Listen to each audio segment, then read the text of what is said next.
My name is Diana Nguyen. I was born and raised in a quiet little town in the suburbs of Oregon, USA. From the outside, my family looked like the perfect portrait of middle-class American life. A tidy home with a white picket fence, a lavender-filled front yard, and cozy family dinners under warm lighting. But behind that closed door, few knew the reality we lived. My parents, Paul and Elaine Nguyen, were firm believers in modern parenting philosophy. My father, a software engineer with a deep love for mathematics, always dreamed of raising a brilliant child prodigy. My mother devoured more than 40 books on child psychology before I was even born, determined to cultivate a golden child from the womb. When I was born, I became their first project. My growth was closely monitored, measured, and analyzed like a research subject rather than a regular child. But by the time I turned 3 and still couldn't count to 20 or write my name properly, I saw the disappointment begin to surface in my mother's eyes. I remember her telling my father, "I don't think she's capable of learning as quickly as we had hoped." My father simply nodded, but the look he gave me that day stayed with me forever, like I was a flawed equation, not worth solving. At 4 years old, my younger sister Emily was born. From that moment on, everything inside our house changed. My mother seemed to transform overnight. Every room became filled with brain-boosting toys, emotion flashcards, and advanced educational materials typically found only in elite learning centers. Emily had a musical high chair, imported fabric books from Europe, and a private tutor before the age of 2. Me? I had smudged photocopied worksheets, a dull pencil, and daily reminders that I needed to try harder if I ever wanted to achieve anything. I'll never forget the day I won second place in the school-wide art competition at age 8. I brought my painting home, my heart bursting with pride. My mother barely glanced at it and said, "Emily read an entire English short story today." My father didn't say a word. He was busy installing a logic game board for Emily in the basement. I learned early not to expect praise, rewards, or even a proud glance. I became a shadow in my own family, present, but never truly seen. The favoritism grew like a quiet crack in the foundation of our home, spreading silently but permanently. When I was little, I thought if I worked hard enough, I would be loved like my sister. But the older I got, the clearer it became. In my parents' eyes, I was never the priority. Emily was the hope. I was the carefully concealed disappointment, buried beneath forced smiles and strained small talk. I will never forget the autumn when I turned 12. The season I first truly realized I was nothing more than an afterthought in the very home I was born into. I had always had my own room on the upper floor, with a window that looked out over the small forest behind our house. In the mornings, sunlight filtered through the leaves and poured gently through the blinds, casting soft beams onto the wooden floor. It was the only space in the entire house where I felt like myself, a quiet refuge where I could draw, read, and dream. One afternoon, just as I had finished taping a new drawing onto the wall, Emily burst into the room without knocking. She announced without hesitation, "Mom says I'm moving into this room. It's bigger and I need space for my new study corner." I stared at her, thinking she must be joking. "No," I said firmly. "This is my room." Emily just shrugged and walked away, as if my words meant nothing. When I returned from school the next day, I stood frozen in shock. All of my things had been moved to the small, dim room next to the laundry area, a cramped space with no windows and a lingering scent of damp fabric softener. My old room now bore Emily's name on the door, filled with a sleek new study desk, LED reading lamps, and expensive learning equipment. I stood in the new room, my throat tight with emotion. The bed was pressed against the wall, and the desk was too small to fit both my books and a lamp. I called out to my mom, my voice cracking with confusion and hurt. "Mom, why?" "That was my room. I've had it for years." She didn't even look back. "You're older now. You need to learn to give way. Emily needs the space more. Don't make a fuss, Diana." I didn't reply. I quietly returned to the small room, shut the door, and sat on the edge of the bed. The light from the hallway spilled through the crack beneath the door, pale and unfamiliar. For the first time in my life, I felt it clearly. I was no longer truly part of this family, just someone passing through. The years that followed only deepened that wound. Emily shined brighter with each passing day. She was enrolled in a prestigious private school, chauffeured in a new car, and had private tutors visiting our home twice a week. Every time she achieved something, the entire household would celebrate as if her success was a family triumph. And me? I was still walking to public school every morning, handling all my academics and extracurriculars on my own. No fanfare, no praise. I used to believe that if I just tried harder, if I earned enough achievements, my parents would finally see me. But even when I was chosen to represent my school at a statewide academic conference, my mother merely said, "That's nice. But Emily's applying to the Ivy League prep program now, so don't distract her." Not a single congratulations, not even a smile. Just a reminder that I should know my place in the emotional hierarchy of our home. My father, once at least responsive, grew more distant. He stopped using my name altogether, referring to me as her, or simply gesturing when he wanted my attention. During dinner, he directed all of his conversation toward Emily, asking about her classes, her future, her goals. I sat there like part of the furniture, present but invisible. Even on my birthday, I only received token gifts, a cheap notebook, a plain card without a name. Meanwhile, Emily's birthdays were extravagant affairs with tiered cakes, custom dresses, and presents from luxury brands. I wasn't jealous. I was heartbroken. I never wanted to be pampered like Emily. I just wanted to be seen, to be heard, to exist with the same dignity. But maybe in my parents' eyes, I was never meant to be part of the main picture. I was just the background they used to make Emily look brighter. They didn't need 2 daughters. They only needed one brilliant child and one quiet contrast to set her brilliance apart. If I had to describe my childhood in one word, it would be endurance. But even through all the silence, the dismissal, and the quiet pain, there was still one place where I felt safe, seen, and loved. My grandparents' house.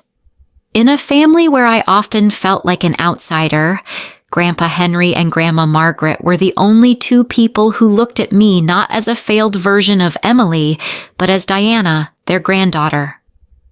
Every weekend, I looked forward to visiting their small red brick home at the end of the street. The white fence was covered in ivy, and the air always smelled faintly of vanilla cookies baking in the oven. There, I wasn't invisible. They called me by name, asked how I was feeling, and gave me warm hugs every time I walked through their door. It was the spring of my senior year in high school when everything changed. That night, my grandparents came over for dinner, a night I will never forget. Mom had made her usual lasagna, and as always, the conversation revolved around Emily's latest achievement. She was excitedly talking about her upcoming summer program at Stanford, and my mother's eyes sparkled with pride. I quietly ate my vegetables, already accustomed to being overlooked. Then, Grandma Margaret turned to me and asked gently, "And what about you, Diana? Have you thought about college yet?" I looked up, startled but hopeful. It was so rare for anyone to ask. I've applied to the University of Oregon and UC Davis, I said. I just got accepted into Oregon's business program with a partial scholarship. If I can get more financial aid? I hadn't even finished speaking when my mother abruptly set down her knife and fork. The clatter echoed across the table. Diana, she said sharply, your father and I have discussed it. We can't help with your tuition this year. I blinked, confused. My father picked up right where she left off, as if they had rehearsed it. We need to prioritize Emily. She's been invited to the Ivy League prep program. It's a rare opportunity. My stomach dropped. So all the college savings that were supposed to be for both of us are going only to Emily? My mother let out an exasperated sigh, as if the answer should have been obvious. Emily has real potential. You might want to consider starting at community college. Or working for a while isn't a bad idea either. Not a bad idea? They were cutting me off completely and doing it with the cold efficiency of a business deal. The room fell into silence.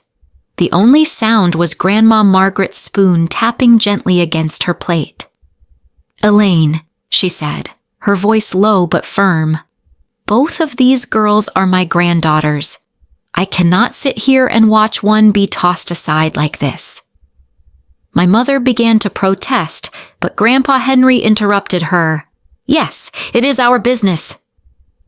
That night, while I was washing dishes in the kitchen, Grandma Margaret came up behind me and placed a gentle hand on my shoulder. You don't have to carry this burden alone anymore, she said. We'll pay for your college tuition. All of it. No loans. I turned to her, my eyes stinging. But that's so much money. She smiled warmly. It's not too much when it's an investment in someone who never stops trying. I had never cried from feeling loved before, not until that night. It wasn't just about financial support. It was the fact that someone finally saw me, believed in me, not because I was extraordinary, but because I had never given up. For the first time, I didn't feel like I had to prove my worth. I was enough just as I was. That fall, I moved into the dorms at the University of Oregon with an old suitcase, a few worn-out books, and a heart full of quiet gratitude. My mother gave me a half-hearted hug at the door and said, "Be frugal. Don't expect anything from us." Emily didn't even look up from her phone. I walked down the familiar gravel path in front of the house, feeling like I had just closed a rotting chapter and opened a brand new one. College life wasn't easy. I had no car, no parental credit card, no fancy wardrobe or private space like Emily once had. But I had something more valuable: freedom. For the first time, I could be myself, without comparison, without judgment. I studied as if my life depended on it. Late nights in the library, part-time shifts at a small cafe downtown, and hours spent poring over investment strategies and financial models in between. I didn't have many friends at first, but the ones who stayed were genuine. They didn't see me as the shadow of a gifted younger sister. They saw me as Diana, the business major with sharp instincts and relentless drive. One day, my finance professor, Dr. Julian Harper, asked me to stay after class. "The way you analyze market behavior," he said, "it's not something I see in a typical sophomore. Have you ever thought about working in real investment firms?" That question was the spark. Thanks to his recommendation, I landed a summer internship at Elridge and Mayfield Capital, a respected investment firm in Seattle. The first interview was intimidating: glass conference room, polished oak table, 3 managers with copies of my resume in front of them. One of them asked, "What do you think is the most important factor in building an investment strategy?" I replied confidently, "It's not just the numbers. It's the psychology behind them." They exchanged glances and nodded. I got the offer. From there, Everything changed. I threw myself into the work. I learned how to read risk reports, craft shareholder presentations, and decode the subtle signals buried in volatile market charts. 3 years in, while reviewing a high net worth client portfolio, I noticed something suspicious. A group of tech stocks was showing growth that looked almost too perfect. Other analysts saw potential. I saw something else. I spent 2 sleepless nights digging through footnotes, tracing every number back to its source. What I uncovered shocked me. The companies were inflating their revenue by buying their own products, fabricating sales to drive stock value. If we didn't pull out quickly, we were staring down a $30 million loss. That Monday, I walked into the executive boardroom with a 42-page report and a risk simulation model. I spoke clearly and without pause. When I finished, the room fell silent. The CFO turned to the CEO and said, "She just saved this company." Within 3 days, the portfolio was completely restructured based on my proposal. 6 months later, not only had we avoided a major loss, we had achieved a record 11.4% growth, the highest in 7 years. I was promoted to lead strategic investment analyst, and it was during this time that I started developing a personal project, something I called PRISM. It was a risk assessment model based on behavioral economics, consumer emotion, social media momentum, and global political signals. It aimed to quantify the so-called unquantifiable. At first, PRISM was just a passion project I worked on after hours. But after it correctly predicted market shifts before 3 major global events, upper management took notice. 1 year later, PRISM became a core strategy within Elridge and Mayfield, helping us surpass 2 of the firm's biggest competitors. But I didn't celebrate with champagne or a lavish party. Instead, I went home to my grandparents. I laid the promotion letter on their kitchen table. Grandpa Henry looked up after reading and simply said, "Little Diana, now leading the way." I looked at him, then at Grandma Margaret, the first person who believed I didn't need to be extraordinary to be worthy. For the first time, I didn't need anyone's validation. I had already proven everything to myself. Through quiet grit, strategic thinking, and unshakable integrity. When I was appointed Chief Strategic Investment Officer at Elridge and Mayfield, I didn't cry, didn't scream, and didn't throw a lavish celebration. I simply sat in my office after the meeting, staring at the bold letters on the appointment letter, feeling as though one journey had ended and another, more meaningful one, had begun. From the girl who was once disregarded by her own family, I had risen to a position that commanded respect across the financial industry. I wanted to mark that moment not with grandeur, but with warmth. A small gathering with my grandparents, a few close friends, and some trusted colleagues. When I called to share the news with my mother, she sounded surprisingly enthusiastic.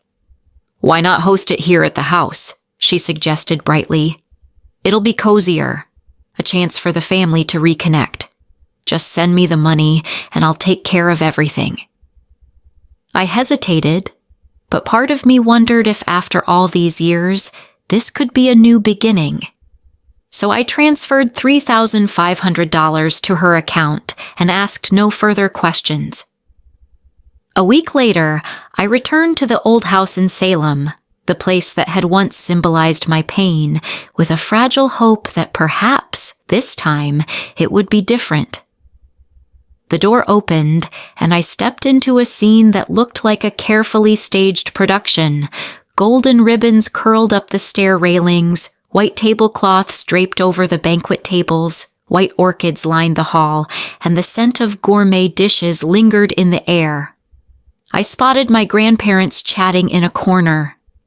Just as I was about to raise my glass to speak, Emily descended the stairs in a striking red silk dress, hand in hand with a well-dressed man I didn't recognize. Before I could speak, my mother stood abruptly and beamed. Today isn't just a reunion. We're also celebrating something special. Emily and her boyfriend Andrew are officially engaged. Thunderous applause erupted across the room. I froze in place. I had paid for this event, and they had turned it into another tribute to Emily. I looked at my mother. Her gaze passed over me as if I were just another guest. I stepped forward to object, but my father intercepted me, gripping my wrist like punctuation. "Don't ruin this," he muttered coldly. "If you cause a scene, don't expect anything from this family. No contact, no inheritance, nothing."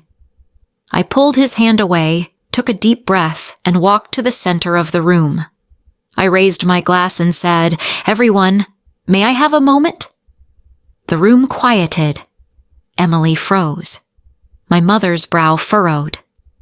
"This gathering," I said calmly, "was organized to celebrate a major milestone in my life.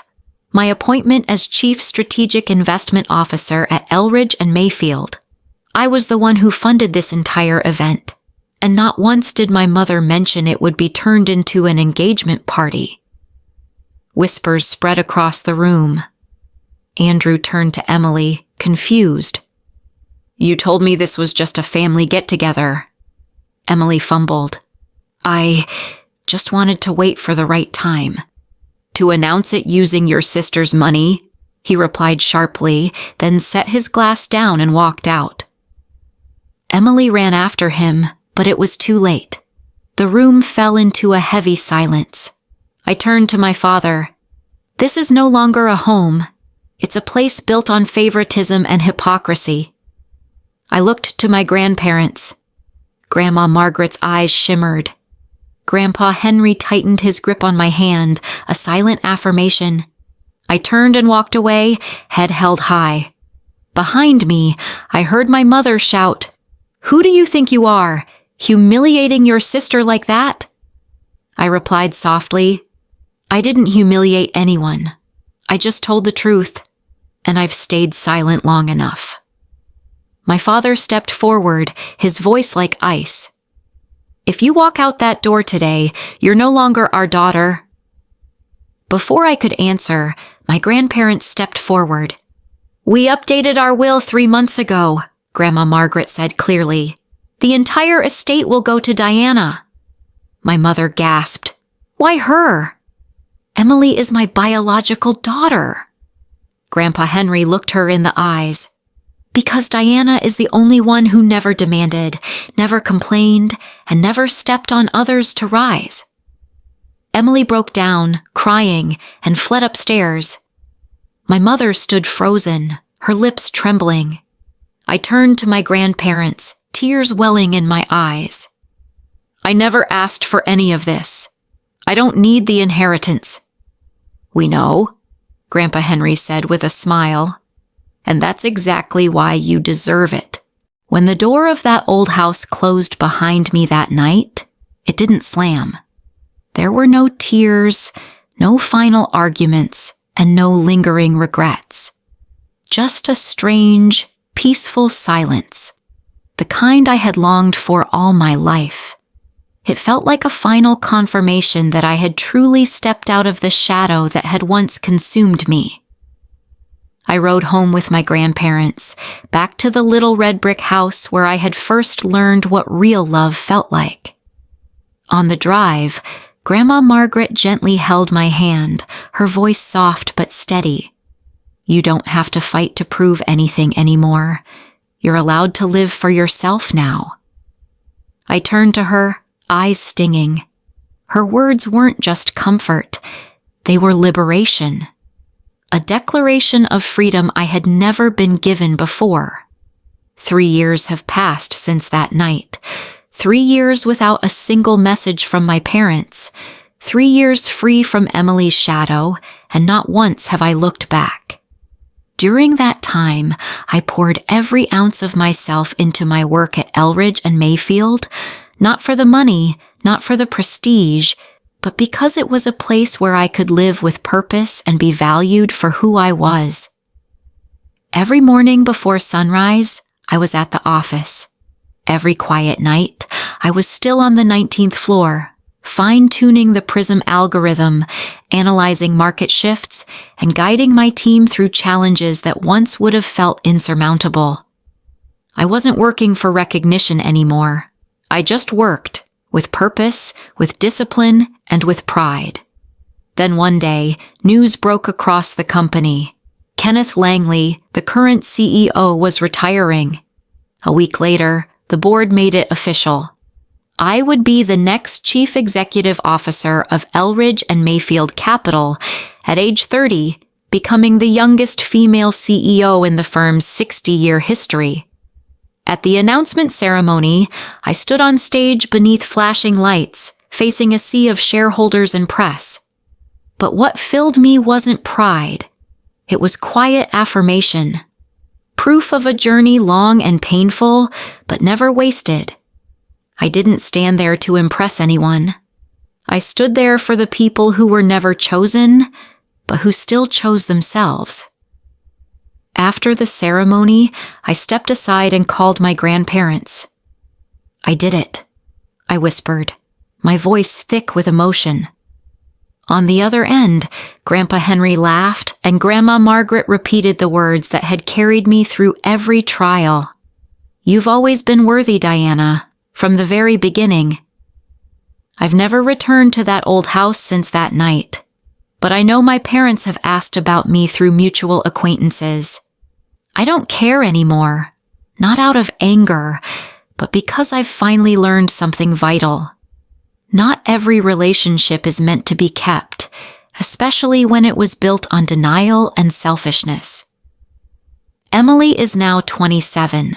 She no longer wears the engagement ring. She doesn't hold a stable job.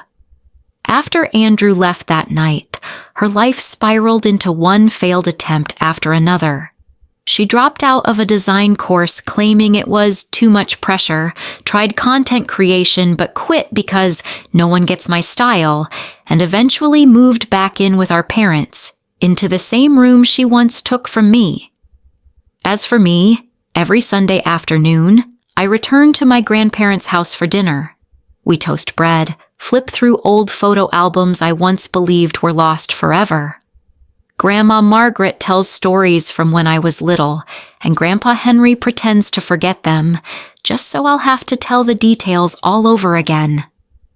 One evening, I asked them, "Have you ever regretted leaving everything to me?"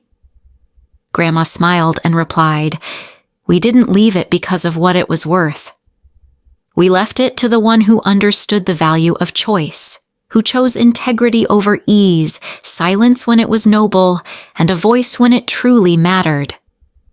I smiled, because I knew without a doubt that this was the true inheritance they had given me. One spring afternoon, as I was leaving the office after a global strategy meeting, I saw a familiar face standing in the main lobby. Sunlight streamed through the glass windows, and I squinted. It was Emily. She stood there, thinner than I remembered, her eyes no longer shining with confidence. Yet she still wore a designer coat and polished heels, as if clinging to the last remnants of a fading image. I walked toward her, not in haste, not with resentment, but with the calm of someone who had made peace with the past. "I'm not here to apologize," Emily said quickly, as if bracing herself. "I just want to know, how did you manage to become so successful without anyone lifting you up?" I looked at her, not with anger, not with pity, but with quiet understanding, because I had once been the one with nothing. "Because it was when I had nothing left," I answered, "that I learned how to stand on my own. And that's something you've never had to learn." Emily was silent. After a moment, she turned and walked away without another word. I don't know if she'll ever change, but I know this. I will never again be the sister who yielded, endured, and stayed silent just to keep the peace. I returned to my office where my team was waiting, eager to build the next big thing.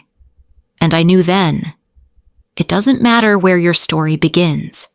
As long as you don't abandon yourself, the destination will always be worth it. My story isn't just one of pain or revenge. It's a testament to the strength of resilience and self-respect. I was once pushed aside, erased from my own celebration, labeled the unremarkable one in my family. But I chose to rise, not out of spite, but out of truth, to speak up, to define my worth on my own terms. Today, I no longer seek validation from those who once denied me, because the most valuable thing I've gained is belief in myself.